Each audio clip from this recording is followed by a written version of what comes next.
Saludos cordiales a todos los internautas. Bienvenidos sean a un nuevo tutorial en el que les daremos algunas pautas para redactar un ensayo. Para ello vamos a partir, como es de esperarse, por la introducción, el desarrollo, la conclusión o cierre. Sin embargo, no nos vamos a limitar a analizar su estructura. Antes bien, les daremos también una técnica que les ayudará sin duda a elevar el nivel literario de su redacción. Pero iniciemos por el título. Vamos a la pantalla. El título debe ser novedoso y sugerente, es decir, debe atrapar a la mente del lector, debe sugerirle una posible temática que lo atrape, que lo invite a leer dicho ensayo, para que posteriormente en la introducción se haga una presentación de una tesis afirmativa, es decir, un punto de vista del autor en función a una temática, lo que él piensa que se va a ir consolidando posteriormente con el desarrollo. Este desarrollo se hace con argumentación fundamentada mediante la antítesis. La antítesis es una figura literaria que me permite estar en oposición a la tesis. Sin embargo, es importante aclarar acá que no debemos pensar que vamos a escribir aspectos contradictorios a nuestra misma tesis. La antítesis simplemente la utilizamos en nuestra mente. Por ejemplo, hay un escritor cruceño reconocido que en un ensayo, en un texto, nos dice que para solucionar los problemas del país, económicos, sociológicos, culturales, etc., bastaría con cambiar la capital del país al centro mismo de Bolivia, es decir, a una de las provincias de Cochabamba. Según el autor, esto sería la solución, esa sería la tesis. Ahora, si esa es su tesis afirmativa, la antítesis le va a permitir pensar en qué dirían otras personas que contrarrestara su tesis, que estuvieran en oposición a esa tesis. Él mismo se contradice a sí mismo, no para escribir en el ensayo, sino para encontrar muchos fundamentos, muchos argumentos que le permitan consolidar su pensamiento. De esta manera se cerraría el ensayo con una conclusión o cierre consolidada, es decir, la consolidación de la tesis inicial, como dice en la pantalla. Sin embargo, anteriormente les habíamos hablado de una técnica que nos permitiría elevar el nivel literario de la redacción. Esta técnica se denomina introducción de un elemento inaudito. ¿Qué es un elemento inaudito? Vamos a partir para explicar esta técnica de la experiencia de un reconocido escritor, Eduardo Galeano, quien escribe varios ensayos, entre estos Las venas abiertas de América Latina. La experiencia psicolingüística de este autor, que utiliza un elemento no usual, un elemento que nunca nadie había utilizado, y eso lo hace inaudito, por eso le llamamos la introducción de un elemento inaudito, utiliza un elemento que nadie había utilizado, que es el aparato circulatorio, para introducirlo en una temática de historia que nos va a hablar de Latinoamérica, del sufrimiento, de la colonización, de por qué Bolivia, los bolivianos, los chilenos, los argentinos, los colombianos, es decir, Latinoamérica de manera general, somos países subdesarrollados, tercermundistas, etc. Y explica, ¿no? Realiza una explicación histórica, sociológica y cultural incluso acerca de ello, introduciendo este elemento inaudito. Y desde el título va cambiando, modificando la redacción. Su título podría ser Historia de Latinoamérica, etc. Pero se llama Las venas abiertas de América Latina. Porque este elemento inaudito empieza desde el título a modificar la redacción, a elevar el nivel léxico de la redacción, y continuamente nos hará referencia de una Latinoamérica que se va desangrando porque sus colonizadores la están desangrando. Hay también otro escritor, otro joven escritor no muy reconocido, que compartió sus ideas en una ocasión con un grupo que se denomina el Club de Escritores Jóvenes. En el ensayo, él nos da a conocer y nos dice una postura interesante. Dice: los bolivianos se siguen desangrando, hablando de manera particular de los bolivianos, ¿no? Es parte de una América Latina que se sigue desangrando, y quizás hasta voluntariamente, como ese adolescente que decide cortarse las venas por diferentes motivos, como si se hubiera acostumbrado a ello. Quizás una visión radical para unos que puedan estar o no de acuerdo, y eso es lo que hace un ensayo, ¿no? Es una propuesta, lanza, es una idea, algo que se defiende, como habíamos dicho al principio de este video. Y bueno, el elemento inaudito nos permite hacer mucho más atractivo, más metafórico, y juega con la palabra para mantener también despierto al apetito lector de un lector que guste de la buena literatura. Otro ejemplo para comprender esto del elemento inaudito tenemos en la obra de La tercera ola del reconocido escritor Alvin Toffler. Imaginemos la tercera ola. ¿Qué podemos imaginar? ¿De qué puede tratar? Utiliza ya un elemento inaudito que no nos habla precisamente del mar, de las olas, del entrechocar de olas, etc. No nos habla del mundo marino, del océano, nada que ver con ello. Nos habla de la historia de la humanidad. Nos va contando cómo el hombre ha tenido grandes cambios en las civilizaciones a partir de diferentes olas. Los hombres que eran nómadas, que han sido transformados, han sido cambiados, ha cambiado su forma de vivir, de pensar, con la primera ola a la que le llama la revolución agrícola. Esa primera ola había absorbido a muchas culturas y les había vuelto sedentarias, dejaron de caminar, y al volverse sedentarias empezaron a formar las comunidades grandes, las familias grandes, en las que se compartía entre papás, mamás, los abuelos de todos.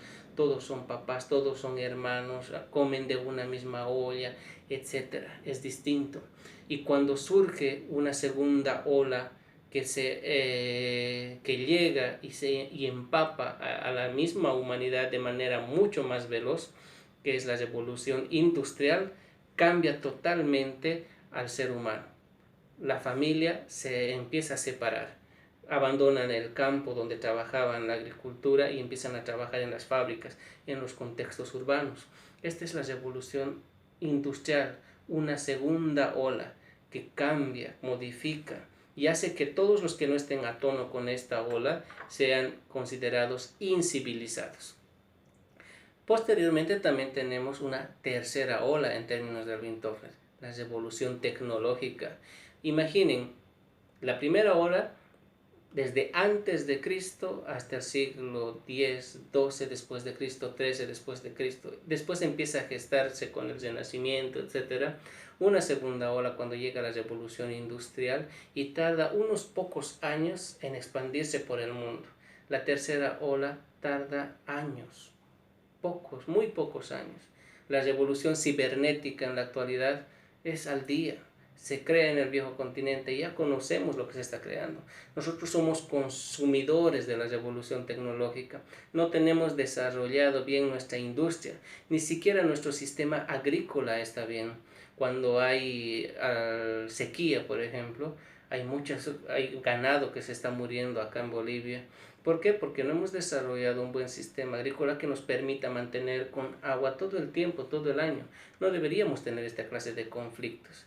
Ni buen sistema agrícola, nada de industria, muy poco. Estamos iniciando, estamos en pañales, podríamos decir. Y revolución tecnológica, solamente somos consumistas. A esto Alvin Toffler le llama el entrechocar de olas, que nos confunde. Y es una explicación lógica de por qué estamos como estamos. Alvin Toffler es un futurista. Describió nuestra realidad antes de que sucediera. Era un ensayo en un principio. Muchos ahora le damos la razón. Su elemento inaudito, el mar. Ese es un elemento inaudito. ¿Cómo lo podemos trabajar para redactar nuestros ensayos? Vamos con un ejemplo práctico. A la pantalla. Como podemos ver en pantalla, vamos a partir con un ejemplo claro de cómo introducir un elemento inaudito desde el título de un ensayo. Aprendamos a cuidar el mantel blanco del matrimonio. Elemento inaudito, el mantel blanco. Temática, el matrimonio. Este es un ejemplo de un estudiante de secundaria y él empieza de esta manera. Ya está en su título el elemento inaudito. Trabajó con el mismo taller que estamos compartiendo y en su introducción él empieza hablándonos de una historia de una pareja que ingresa en un restaurante de 12 cubiertos Desde que llegan, el mozo los recibe, se sienten un tanto extraños, los lleva hasta su mesa, los hace sentar, es bastante amable con ellos, les lleva una botella de vino, les da las cartas, se ven frente a una mesa elegante con velas, con diferentes platillos, 12 cubiertos que no saben cómo utilizarlos, miran alrededor, hay otras personas que sí saben cómo utilizar estos cubiertos. En principio piden, tratan de imitarlos, que tratan de actuar de similar manera. Sin embargo, de a poco se despreocupan, empiezan a ser ellos mismos, empiezan a comer, a disfrutar, a beber. En uno de esas risas, la señorita involuntariamente derrama el vino, el mantel está sucio, manchado de vino, recoge la botella, el vaso, lo vuelve a llenar, siguen disfrutando de su comida y cuando termina la cena, esa mesa es totalmente sucia. El vino derramado, mezclado con arroces, diferentes residuos de los platos que habían caído sobre el mantel. Y cuando se ponen de pie para retirarse, observan a la mesa de al lado y la mesa de al lado está limpia. También habían terminado de comer. Los platillos están ordenados uno sobre otro. Los cubiertos están organizados encima de los platillos como si fuera una especie de tres en raya. Las servilletas dobladas sobre los platillos. Costumbres que ellos no tenían. Miraron su mesa, se sintieron un poco mal, un tanto apenados, se retiraron. Ahí aparece la reflexión. El mantel blanco simboliza el matrimonio. ¿Cómo cuidamos el mantel blanco de nuestro matrimonio? ¿Sabemos mantenerlo limpio? ¿Sabemos utilizar los utensilios de la mesa en diferentes momentos? ¿Sabemos cuidar de esta mesa? Y así, en función a esa tesis que ya está planteada, empezamos con el desarrollo. Por ejemplo, ¿cómo manchamos el mantel de nuestro matrimonio? Ahí aparecen las manchas de infidelidad, manchas de mentira, manchas de indiferencia, la indiferencia misma, el desamor y la indiferencia. Y dice otro razonamiento, hay manchas que no se borran, percuden el blanco de nuestro mantel. Cada una de estas ideas nos permite profundizar, ahondar en la temática. Finalmente dice, el matrimonio no es un mantel, no puede reemplazarse sin afectar a la familia. Y es cierto, ¿no? La última idea nos ayuda a consolidar de a poco la tesis inicial para concluir y cerrar con broche de oro. Aprendamos a mantener limpio el mantel blanco de nuestro matrimonio. Estaría cerrando la tesis, consolidando la tesis como habíamos dicho, y se apoya en un mensaje que dice, el sí de nuestras bodas se reitera todos los días con nuestras acciones.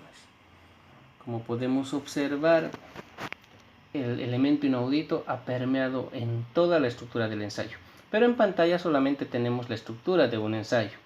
Si nosotros queremos hacer un ensayo amplio, cada idea expresada tanto en la introducción, las ideas del desarrollo y las de la conclusión, se pueden convertir en capítulos de una obra extensa o de un ensayo extenso, o bien se pueden convertir simplemente en párrafos.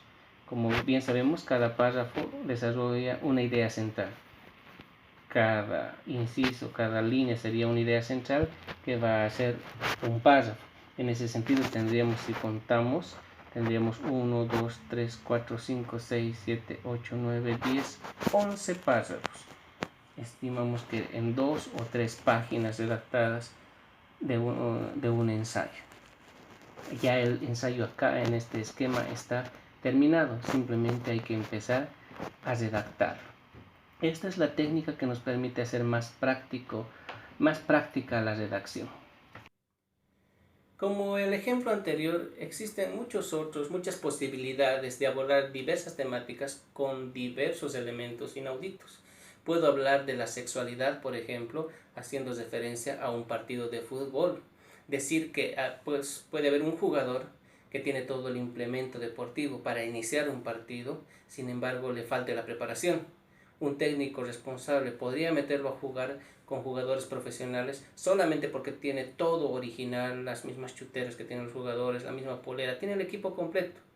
Lo puedo meter a jugar si no tiene la preparación física, si no tiene la preparación técnica. ¿Es responsable meterlo a jugar a un partido oficial? Definitivamente no. Sin embargo, si alguien por influencia lo mete a un partido oficial, ¿cómo puede responder ese jugador en la cancha? Seguramente perjudicaría a su equipo, no está preparado.